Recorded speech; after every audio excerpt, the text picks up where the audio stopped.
Good morning and welcome to the 445 Productive from Joe Show with your host and your boy, Dr. Michael Datcher. The show airs each weekday morning. Ooh wee, man, it's early. How early at 4:45 a.m. here on YouTube's Michael Datcher channel, then 4:45 p.m. on Facebook Live this afternoon. Guys, we're talking today about a super important topic: energy.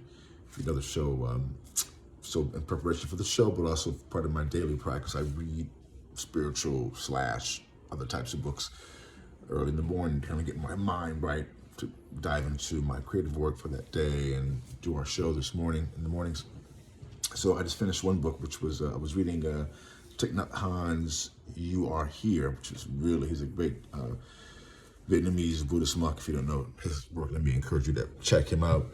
Now I just segued over. I just finished that a couple of days ago. Now I'm reading a book from my bookcase. I hadn't ever read it before, but it's apparently a very famous book by Shakti Gawain called Creative Visualization, which is a book people apparently were reading like in the 70s or late 70s, early 80s. I've never read it before. It's been on my bookshelf for a while. I just haven't gotten to it, but I did, and I'm glad I did because the book is amazing. So much of the book deals with energy. It explains how the creative visualization works, which is what the Kemetic, that's my meditation practice is Kemetic, or ancient Africans, the folks who in the place generally that we call Egypt today, they call their land Kemet. There were no vowels in that language, that script, so it's KMT. Scholars use the E and the I. I'm getting too far in the woods here, but they use the E and the I as vowels to help us kind of pronounce words. So KMT is oftentimes pronounced Kemet or Kemet. KM means land of the blacks, because those are obviously black people in that part of the world, certainly in the pre-European encroachment into that land. But anyway, so we call that Kemet. The people call themselves Kamal, Kamau. That's how we say it, but which means black people, right? And so this black meditation system that I use is rooted in visualization, basically meditation, and energy. But I haven't really seen a book, a modern book, somewhat modern book, because the major books of the Kemetic system are from like, the Book of Breathings, the book of what is known as the Book of Coming Forth by Day, which is because it was found in the sarcophagus and the graves of these pharaohs and other wealthy people in Kemet. It was known by the Arab grave robbers as the Book of the Dead. But the book's actual name, it translates to Coming Forth by Day, or basically how to be born again, coming forth by day, how to be born again. But so in these books, which were written down, 3000 BC, but they clearly come from an orally passed along tradition, which predates that by, I'm sure, much more, much longer. So we're talking about books that are 5,000 years old. So those are probably the original inspirations for a book like Creative Visualization, because at the time, the universities in Kemet were places where people came to study up until, until the Europeans became, and Alexander eventually, as you know the history, invaded the land,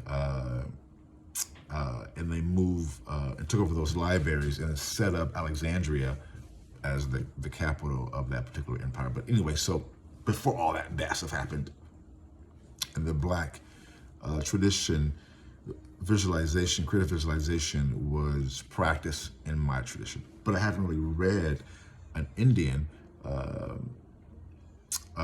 version of that tradition. So this book is very good. So I'm reading this book called Creative Visualization. So the first part of the book talks about how it basically works, which is, as we know from 10th grade science, it's all things are essentially vibrating. All matter vibrates at different rates of vibration, right? So things that appear to be solid, basically, are not people. We have atoms and the subatomic molecules that are always moving, and so when things move, it vibrates, right? And that vibration can be impacted. Denser matter also vibrates. We can't see it. We know that inside rocks there are atoms and other atoms and subatomic particles as well. And one of the great things that I read today about from this version of creative visualization by Shakti Gawain, is that the idea that thoughts are also an energy, which is, and all of it is a part of a larger energy field, meaning that all things basically are vibrating, so all things are basically energy. And things that seem to be separate are actually a part of one energy field, which I know sounds pretty hippy-dippy, but that's, this is scientifically based, because we know energy can't be created or destroyed. It just changes forms. We learned that, 10th grade science, I think I learned that in 10th grade. And that is still true today. Although there are people who follow Donald Trump, for example, who somehow don't believe in science. Those people are scary, I have to say. I mean, we are in trouble on the planet when people can have their own fact. I don't believe in science. Whoa, it's bananas. If it doesn't support my racist ideology, that's a whole different show. And so, anyway, so we're talking today about energy because that was the introductory topic to Shakti Gawain's book, Creative Visualization. So let's dive in. And so, point one, I really made point one already, is that all things are energy. And although people who don't believe, who don't accept science, I mean, it's really even a question of belief, it's just who don't accept science, we can't really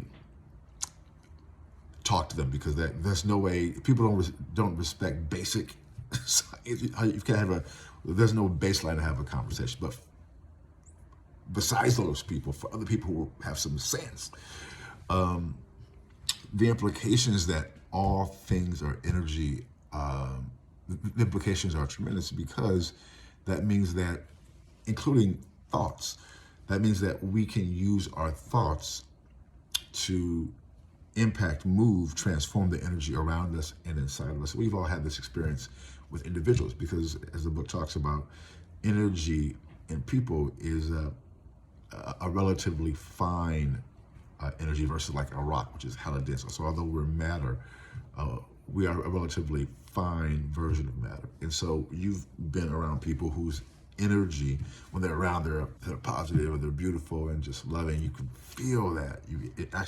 It impacts your mood, because we're relatively fine energy, meaning people, and we can be moved by the energy of other people and things, which is also why as a sidebar, going to a concert, I love music, so going to a jazz show or a great musical show. I saw her back in LA.